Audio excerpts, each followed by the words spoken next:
Assalamualaikum warahmatullahi wabarakatuh. Selamat pagi, terima kasih sudah menonton video ini. Video ini nggak perlu di-subscribe, apalagi teaser guys, tonton saja. Let's go, enjoy, relax, and stay focused this video.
Assalamualaikum warahmatullahi wabarakatuh. Salam sehat, salam sejahtera bagi kita semua sahabat tutor.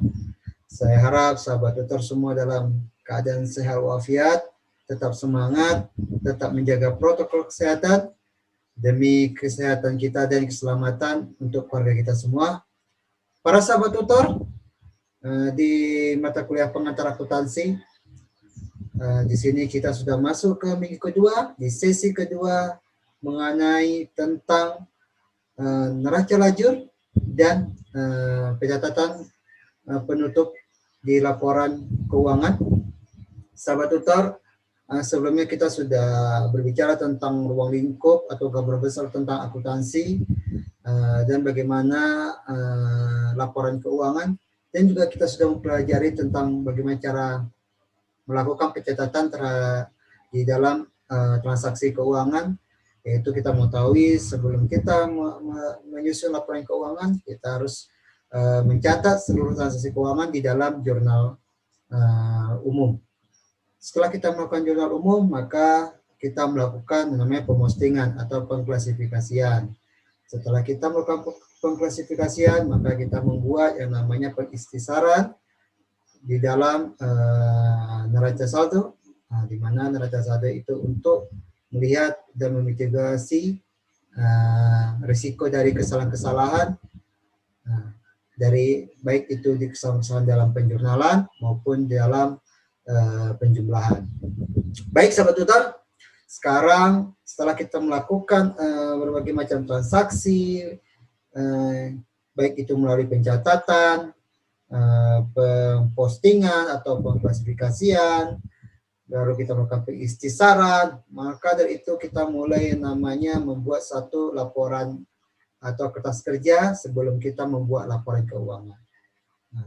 Kertas kerja ini adalah yang kita sebut dengan yang namanya neraca lajur. Oke sahabat tutor, sudah siap semuanya? Mari kita cekidot, kita lihat, kita masuk dalam sesi kedua minggu kedua ini dengan membacakan basmalah. Bismillahirrahmanirrahim.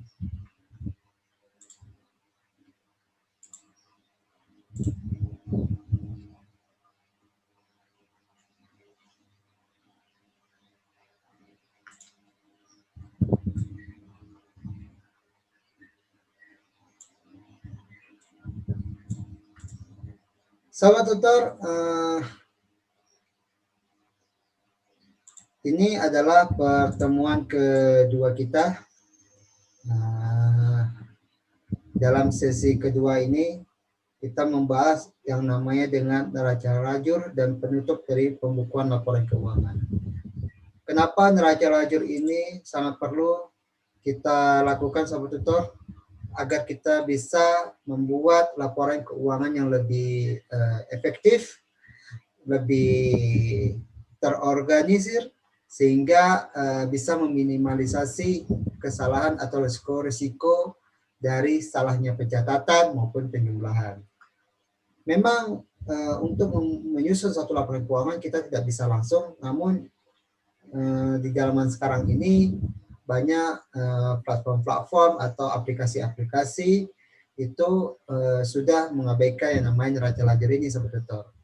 Tapi kita di sini wajib mengetahui bagaimana sih pembuatan neraca lajur ini, untuk apa pembuatannya, karena kenapa untuk perusahaan-perusahaan atau pencatatan yang sifatnya belum menggunakan yang namanya platform atau aplikasi komputer, aplikasi-aplikasi sistem yang menggunakan teknologi akuntansi, maka kita perlu yang namanya mengetahui bagaimana cara pembuatan neraca lajur sebelum kita membuat laporan keuangan.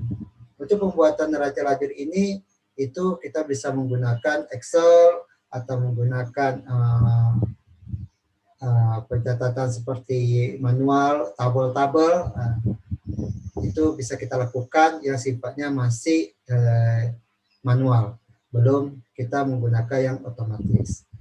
Oke, sahabat tutor, apa sih yang dimaksud neraca lajur? Neraca lajur yang kita kenal dengan istilahnya worksheet adalah kertas kerja yang digunakan untuk akuntan dalam pengisytiharan ayat jurnal penyesuaian. Ayat jurnal penyesuaian itu ada yang namanya saldo akun untuk penyusunan laporan keuangan pada akhir periode akuntansi. Berfungsi sebagai alat bantu dalam penyusunan laporan keuangan, alat pengawas bila terjadi kesalahan yang mungkin terjadi pada jurnal penyesuaian, dan alat untuk memeriksa ketepatan perhitungan yang telah kita lakukan. Bahasa lainnya adalah neraca lajur ini merupakan kertas kerja sebelum kita melakukan atau menyusun laporan keuangan. Jadi di dalam neraca lajur ini semua transaksi, semua akun akan berkumpul, baik itu akun nominal, akun real, itu semuanya akan ada di neraca lajur, sehingga kita bisa melihat seperti apa mutasi atau pergerakan keuangan kita atau transaksi keuangan kita di perusahaan, sehingga pergerakan atau postingan kita ini sudah tepat atau belum. Terus jumlahnya sudah oke atau belum. Terus berikutnya apakah sudah tepat dalam kita menaruh akun-akun itu ke dalam laporan keuangan, baik itu laporan posisi keuangan neraca ataupun laporan laba rugi. Karena di dalam laporan keuangan dan laporan laba rugi itu akunnya berbeda.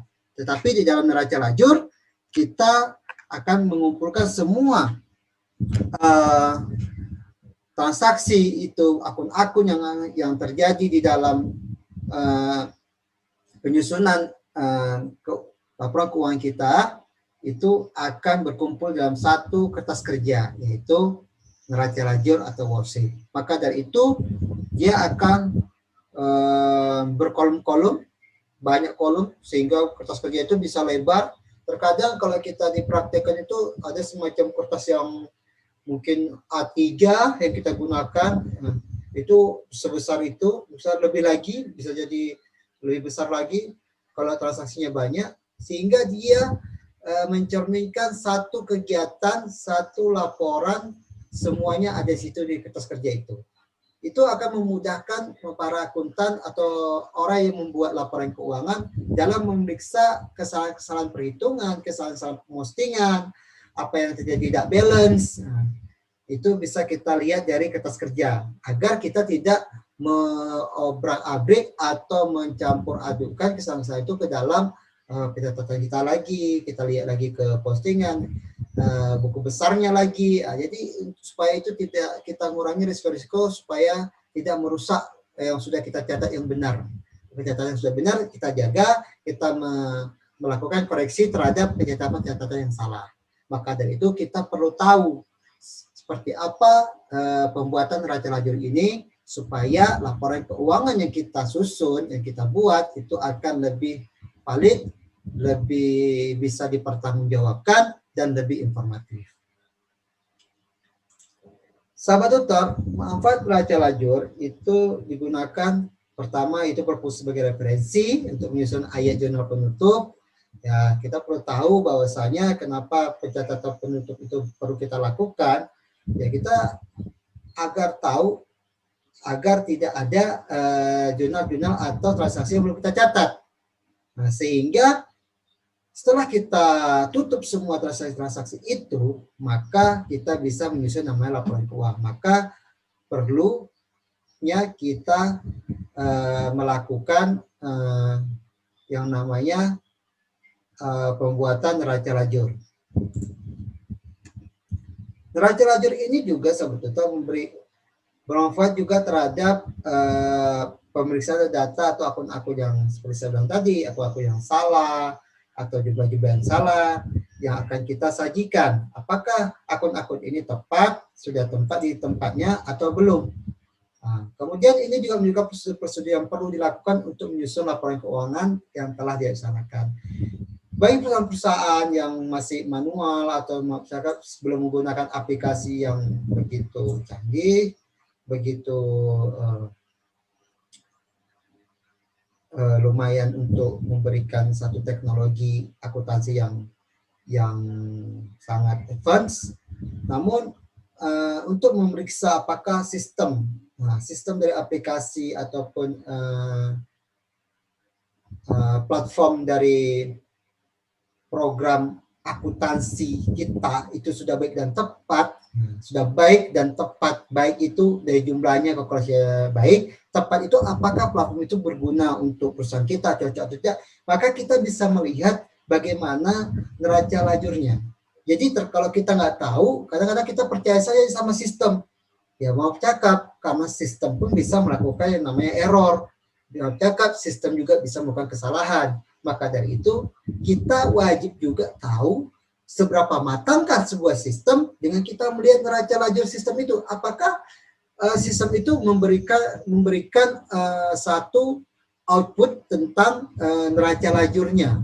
Ada nggak output neraca lajurnya? Karena ada yang nggak ada, terkadang ada yang berupa langsung jadi laporan keuangan. Nah, ini akan sulit ketika kita melihat bagaimana automatic calculation atau automatic di dalam penempatan pemostingan akun itu sudah tepat atau belum.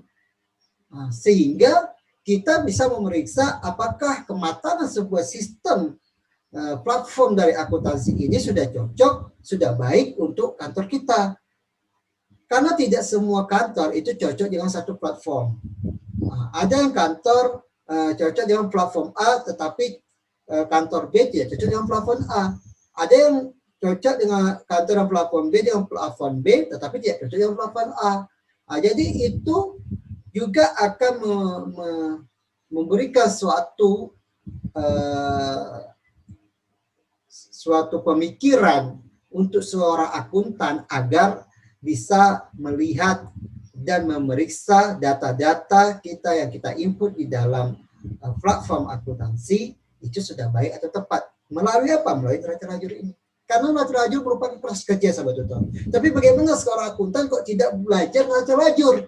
Nah, maka dia akan terlalu percaya dengan platform, maka dia akan melakukan satu kegiatan akuntansi, kegiatan transaksi keuangan itu yang notabene akan sangat percaya kepada hasil dari platform atau hasil tanpa ada kertas kerja. Karena apa? Ketika ada pertanyaan dari seorang auditor bertanya, apakah data yang Bapak berikan kepada saya tidak dijadikan kesalahan material? Kesalahan material sebetulnya, dia salah posting atau yang seharusnya contoh seperti kita tahu kalau aset itu bertambah di debit dan berkurang di kredit. Bagaimana tiba-tiba nanti sistemnya salah, ternyata aset itu kan banyak nanti sahabat tutor runtutan di bawahnya, ada kas, ada piutang, ada ada aset tetap kendaraan, ada aset tidak berwujud. Itu apakah transaksi yang dibawanya itu sudah sesuai enggak dengan persamaan akuntansi? Nah, nanti ternyata tiba-tiba platform itu menunjukkan satu kesalahan pemustingan di dalam menaruh persamaan akuntansinya. Jadi manfaat lajur sangat besar sekali sahabat tutor kalau kita memahami sekali, apalagi untuk kita yang mempunyai pemikiran-pemikiran seorang auditor. Karena apa? Karena kita di dalam profesi akuntansi itu tidak hanya mempelajari tentang akuntansi manajemen saja, tidak hanya mempelajari akuntansi pemerintahan saja, akuntansi keuangan, akuntansi pembiayaan. Kita juga mempelajari namanya auditing, atau ibarat kata bisa kita memeriksa semua laporan keuangan itu. Bagaimana kita bisa memeriksa laporan keuangan kalau kita tidak mengetahui detail seluk-beluk dari kegiatan transaksi keuangan, baik itu di pencatatannya, baik itu di pengklasifikasiannya, baik itu di pengistisarannya, baik itu dalam menyiapkan pelaporannya. Di dalam 4 kegiatan itu banyak lagi kegiatan-kegiatan yang dilakukan. Ini ada 4 garis besar sahabat tutor semuanya. Maka dari itu perlunya kita pahami bagaimana kegiatan-kegiatan ini sebelum kita menyusun laporan keuangan. Ada namanya kegiatan pengikhtisaran. Pengikhtisaran itu medianya apa? Yaitu neraca lajur. Tetapi di dalam prakteknya kita bekerja di dalam satu instansi atau di entitas, itu kebanyakan kita tidak pernah mengetahui bagaimana kegiatan kalkulasi otomatis sebuah pencatatan laporan keuangan. Kenapa? Karena ketika kita hanya menginput. Maka saya bilang, untuk orang yang bekerja di suatu bagian akuntansi, itu mereka hanya melihat akuntansi secara sederhana. Menginput, lalu tekan enter, maka keluar laporan keuangan. Pertanyaannya, apakah laporan keuangan sudah tepat atau tidak? Tengok lagi dari apanya? Dari inputannya. Jika inputannya 1000, atau kita memeriksanya sudah setahun, berapa ribu transaksi, bagaimana kita bisa memeriksa dalam waktu singkat? Nah, ini adalah pemahaman untuk para sahabat tutor, akuntan, para sahabat tutor yang ingin mendalami atau lebih memahami tentang akuntansi. Sangat perlu sekali nih sahabat tutor memahami tentang bagaimana kegiatan akuntansi melalui neraca lajur. Maka pertanyaan tepat adalah ketika kita bertanya kepada orang yang membuat laporan keuangan, kita akan tanya, apakah ada neraca lajurnya? Karena dari neraca lajur kita bisa melihat satu mekanisme mereka, satu bagaimana mereka bekerja, bagaimana mereka melakukan satu kegiatan keuangan, bagaimana jalannya operasional perusahaan itu. Kita bisa lihat dari neraca lajurnya saja. Tidak perlu kita melihat dari transaksinya. Dari neraca lajur itu sudah sangat detail sekali. Tapi kalau kita bisa memahami dari laporan keuangan itu juga akan lebih baik lagi. Nah, tetapi neraca lajur akan misalnya menjadi satu sasaran ketika kita melihat laporan keuangan itu ada sedikit kesalahan-kesalahan.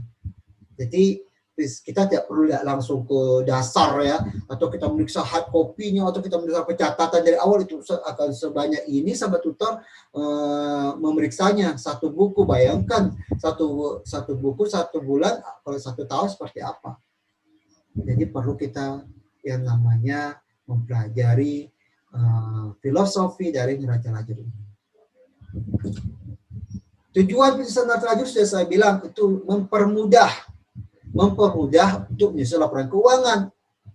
Yang kedua, meringkas informasi dari daftar saldo dan data-data penyesuaian sehingga merupakan persiapan sebelum susun laporan keuangan. Jadi sebelum kita melakukan susun laporan keuangan itu namanya kita ada melakukan ayat jurnal penyesuaian. Yang mana-mana perlu kita sesuaikan, yang mana-mana perlu kita koreksi. Apakah biaya sewa yang kita bayar di muka kemarin sudah kita sesuaikan dengan saat ini? Apakah pembelian DP kita yang masih DP, yang masih down payment, masih uang muka, apakah sudah kita sesuaikan dengan saat ini? Apakah aset-aset kendaraan kita, baik itu aset kendaraan roda 4, roda 2 maupun alat berat, kita sesuaikan biaya penyusutannya.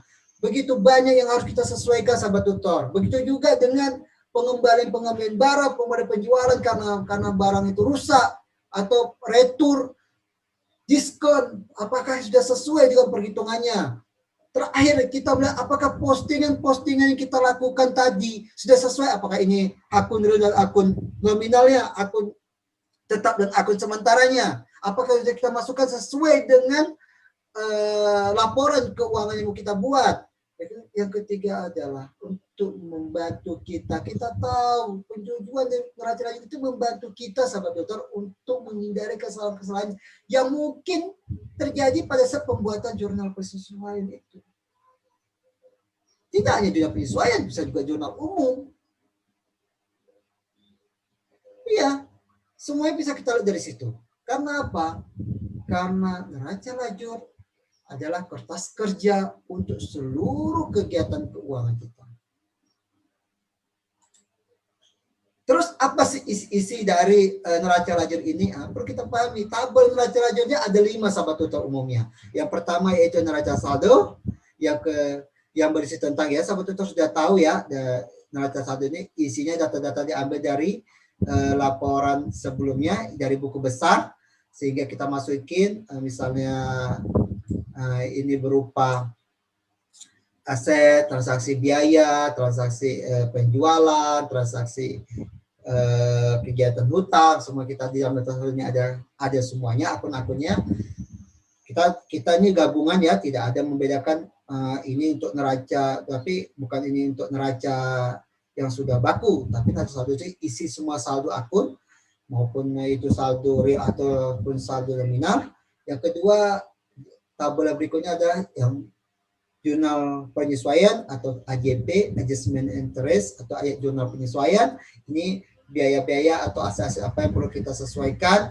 Yang ketiga adalah neraca yang sudah kita sesuaikan, yaitu kita misalnya ada yang kita kurangi dari neraca saldo ini tambah ini, atau dari neraca saldo dikurangi sesuaian, itu kita akan kalkulasikan ke dalam namanya neraca saldo yang sudah disesuaikan. Setelah itu baru kita susun yang namanya laporan laba rugi dan laporan keuangan atau laporan posisi keuangan yang kita sebut dengan neraca. Jika dia akunnya akun nominal, maka dia akan masuk ke laporan laba rugi. Jika dia akun real, maka dia akan masuk yang namanya laporan posisi keuangan yang kita sebut yang namanya neraca.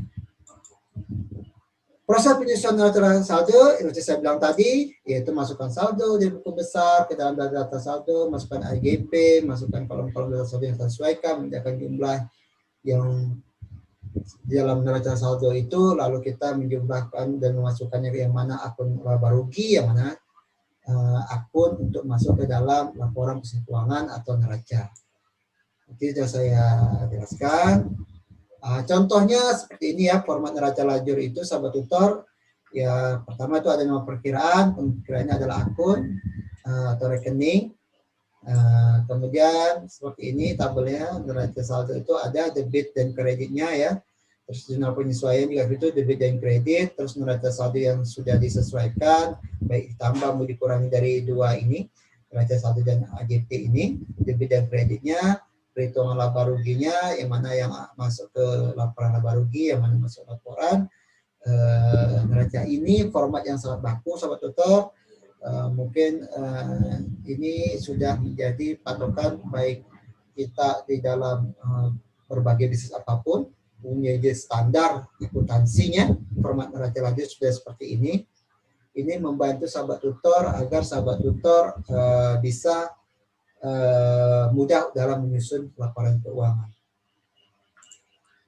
Kemudian bagaimana kita membuat ayat penyesuaian itu, sahabat tutor. Jadi perkiraan-perkiraan yang biasa yang perlu disesuaikan itu apa saja sih di dalam AJP itu? Yang tadi saya bilang, tadi saya contohkan, salah satunya itu adalah pembayaran yang dibuka, sahabat tutor. Seperti beban dibayar di muka, beban telah dibayar di muka, pendapatan yang dibayar di muka. Biasanya di muka ini tuh akan kita sesuaikan, sahabat tutor. Itu yang pertama. Yang kedua, kita perlu perlengkapan. Perlengkapan ini kenapa kita sesuaikan? Karena perlengkapan itu sangat cenderung dengan barang yang terpakai. Kadang barang yang terpakai ini bisa habis ataupun bisa berkurang. Jadi perlu kita sesuaikan di akhir periode. Yang kemudian piutang. Kenapa piutang juga perlu kita sesuaikan atau pendapatan perlu kita sesuaikan?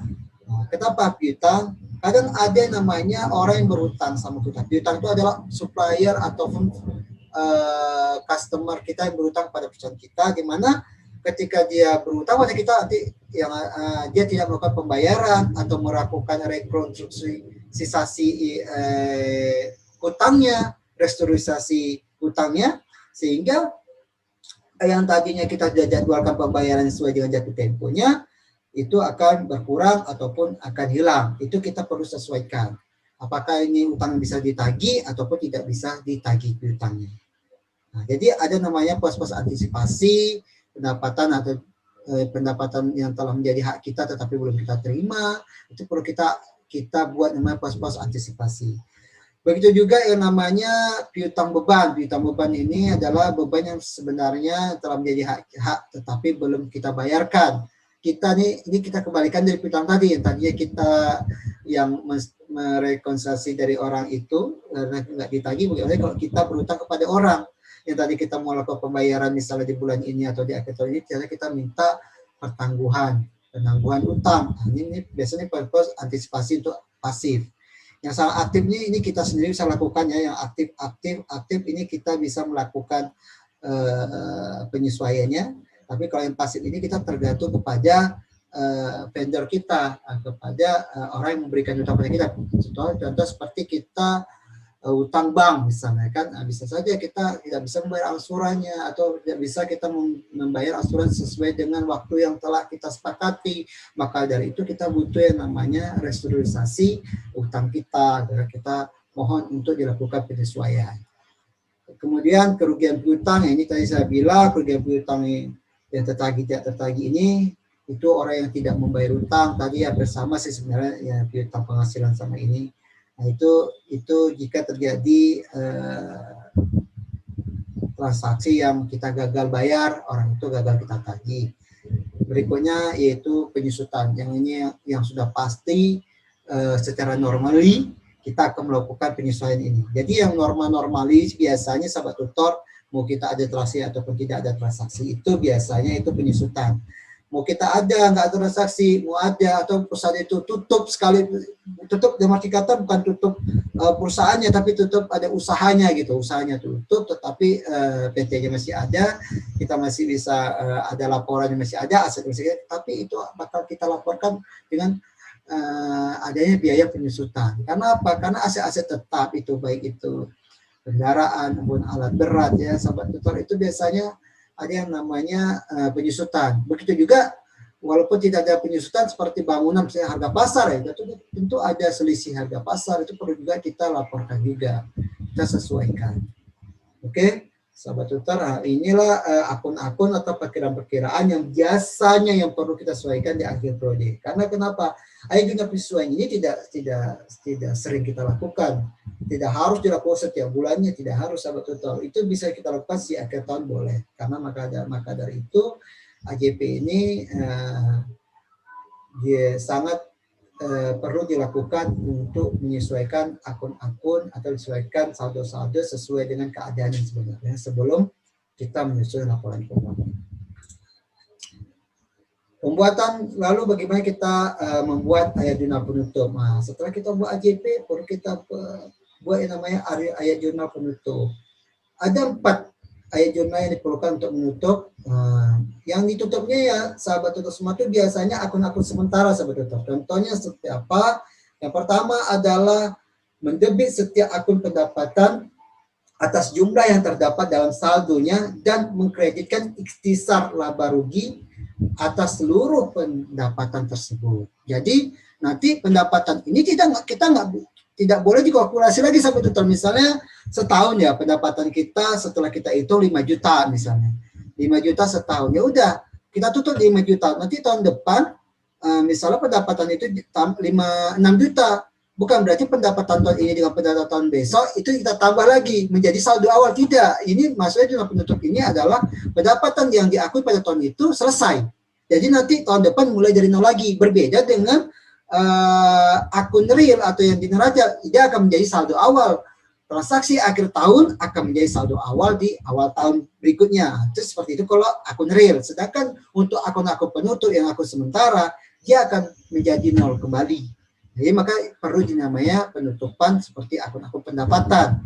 Terus yang kedua, mendebitkan seluruh ikhtisar laba rugi seperti total beban masing-masing maupun jumlahnya. Jadi beban-beban itu juga tidak bisa kita bertambah juga ya. Semua yang ada terkait laporan laba rugi itu biasanya kita tutup. Jadi misal biaya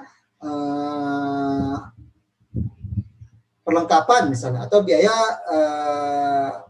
ATK alat tulis kantor 2 juta, ya udah kita tutup sampai tahun ini hanya 2 juta. Jadi tahun depan ya nggak ada lagi biaya kantor, mulai dari nol lagi, tidak dikalkulasi lagi atau ditambah lagi.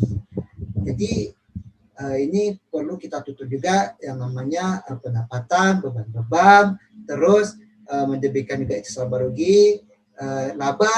Jadi laba tahun besok dengan tahun depannya itu tidak dijumlah lagi.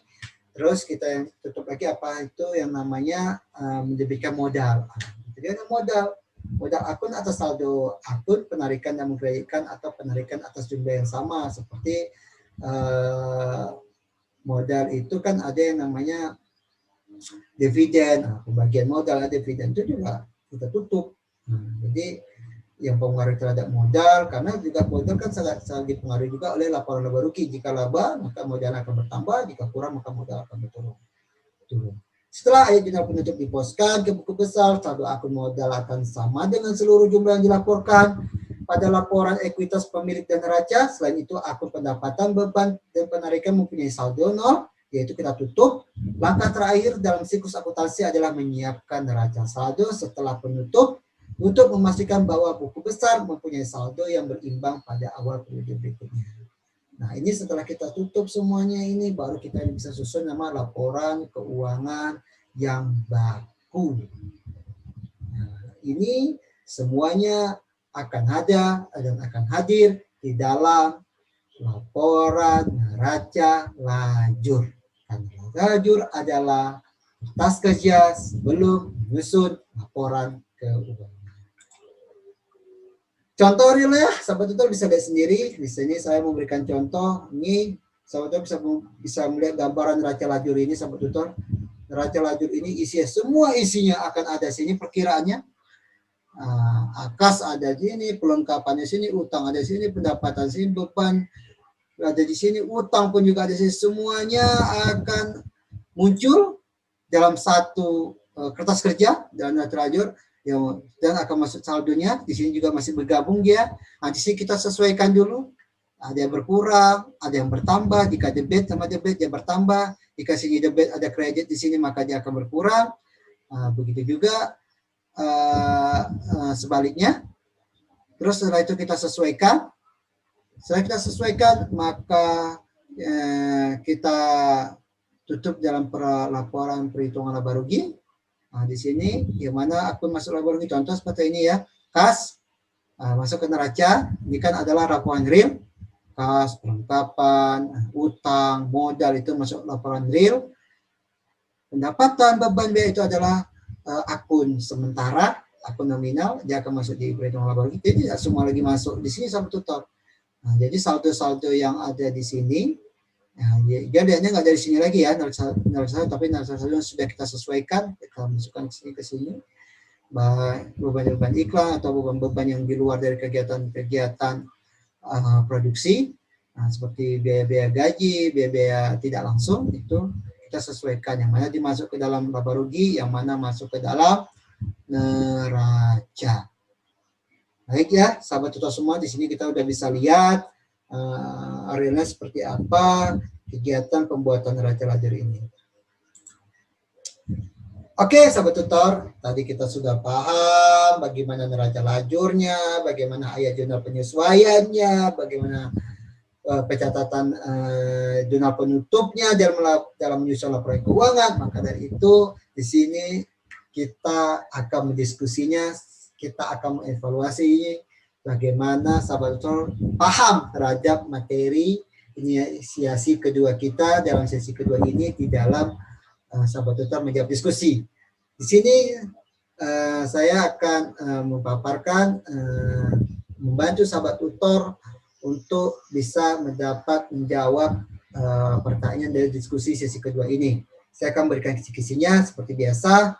Bagi sahabat tutor yang membaca atau menonton video tutorial saya, maka sahabat tutor akan sangat beruntung sekali. Saya akan memberi kisi-kisi atas diskusi. Maka ini akan berdampak kepada penilaian sahabat tutor juga. Karena bagaimanapun diskusi itu persentasenya cukup lumayan tinggi sahabat tutor, yaitu 30%. Ya, jadi sahabat tutor perlu menjawab dengan tepat kisi-kisi diskusi kita. Oke, di sini sahabat tutor diminta untuk membuat jurnal, di mana transaksi pertama itu neraca saldo terdapat akun perlengkapan kantor sebesar 750.000, sedangkan nilai persediaan yang masih ada sebesar 350.000. Jawabannya adalah kisi-kisinya sahabat tutor. Sahabat tutor harus melihat akun-akun yang berpengaruh. Nah, sebelum kita menjurnal, kita harus tahu dulu akun-akun apa saja yang perlu kita pegang yang berpengaruh dalam transaksi ini. Yang pertama itu adalah akun perlengkapan. Yang kedua adalah akun beban perlengkapan. Nah, di sini sahabat tutor lihat dulu, kalkulasikan dulu. Yang perlu sahabat tutor harus, ini ada dua angka sahabat tutor ya. Ada dua jumlah, harus sahabat tutor tahu jumlah berapa, karena ini akan berpengaruh dengan perlengkapan dan beban perlengkapan. Sahabat tutor harus tahu berapa jumlah yang harus sahabat tutor tahu. Dan di mana apakah perlengkapan di debit atau di kredit, atau sebaliknya beban perlengkapan di kredit, itu adalah bagaimana sahabat tutor memahami penjurnalan ini di pertemuan kita sebelumnya. Atau sahabat tutor bisa belajar baca materi, inisiasi, dan modul kita. Oke? Ini saya sudah kasih isinya sahabat tutor. Dia tidak akan mungkin di luar dari akun ini.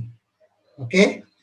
Yang kedua adalah pertanyaan sahabat tutor diminta untuk membuat jurnal pada saat perusahaan membayar perskot atau down payment atas asuransi sebesar 350.000. Nah, di sini sahabat tutor akan disuruh membuat ayat jurnal penyesuaian juga. Nah, ini semua sahabat tutor adalah kita suruh buat ayat JP-nya sahabat tutor, ayat jurnal penyesuaian. Pertanyaan ini tidak semudah dengan jawabannya sahabat tutor, karena di dalam pertanyaan nomor 2 ini ada dua jurnal yang akan kita buat. Pertama, jurnal saat kita membayar, yaitu saat kita kas keluar, kita membayar DP tadi. Yang kedua, pada saat kita membuat AJP-nya, ayat jawab persesuaian di akhir tahunnya. Maka akun yang berpengaruh itu ada 3, yaitu asuransi dibayar di muka, yang berikutnya beban asuransi, serta kas ketika kita membayar. Nah, ini saya kasih kisi-kisinya. Usahakan sahabat tutor menjawab pertanyaan ini dengan memberikan penjelasan. Karena dengan penjelasan sahabat tutor itu akan membedakan jawaban sahabat tutor dengan jawaban teman-teman sahabat tutor. Apakah sahabat tutor melakukan plagiat atau tidak, itu bisa dilihat bagaimana sahabat tutor menjawab pertanyaan dengan penjelasan mengapa sahabat tutor melakukan penjurnalan seperti ini. Apa dasarnya, bagaimana sahabat tutor melakukan perhitungannya, itu ada kertas kerja. Karena kenapa? Materi sesi kedua kita ini cenderung pada yang namanya neraca lajur. Neraca lajur adalah kertas kerja sebelum membuat laporan keuangan. Maka ketika sahabat tutor menjawab pertanyaan diskusi ini, sahabat tutor harus membuat yang namanya kertas kerjanya dan sahabat tutor paparkan di dalam jawaban diskusi ini. Sehingga saya bisa tahu apakah jawaban sahabat tutor ini jawabannya original atau plagiarism. Apalagi sahabat tutor melakukan plagiarisme terhadap teman-teman sahabat tutor sendiri. Itu sangat fatal sekali. Lakukan dengan tepat, jawablah dengan jujur, hindari yang nama plagiarism, karena originalitas jawaban sahabat tutor menentukan kualitas sahabat tutor dalam mengikuti mata kuliah ini. Kita perlu adalah ilmunya sahabat tutor, bukan hanya mencari nilai yang tertinggi, tetapi nilai itu adalah nilai yang tidak berkualitas. Saya harap kualitas dan nilai akan jalan seimbang dan segaris lurus, sehingga nilai yang tinggi akan sahabat tutor membankan, pertanggungjawabkan dengan kualitas sahabat tutor sendiri. Demikianlah sahabat tutor, terima kasih atas perhatian sahabat tutor semuanya. Materi inisiasi kedua ini, sesi kedua ini telah kita selesaikan, telah kita ikuti dengan baik. Saya harap sahabat tutor semuanya belajar dengan penuh semangat, dengan fokus. Siapkan waktu sahabat tutor, kapanpun sahabat tutor mau belajar.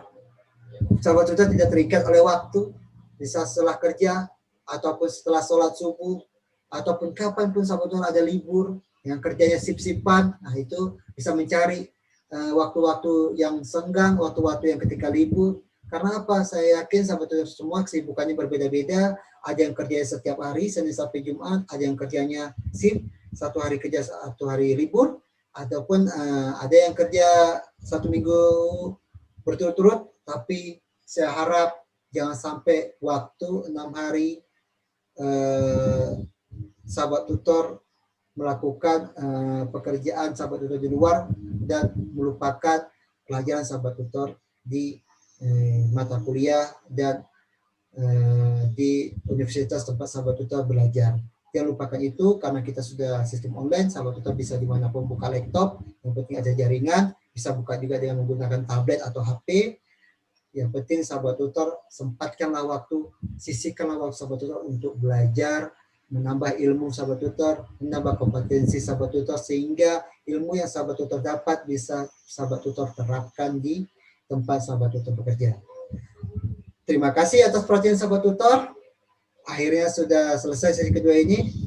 Saya akhiri dengan membaca hamdalah. Alhamdulillahirabbil alamin. Billahi taufiq wal hidayah. Assalamualaikum warahmatullahi wabarakatuh. Be smart, be creative. Sampai jumpa sahabat tutor. Terima kasih sudah nonton video ini. Be smart, creative.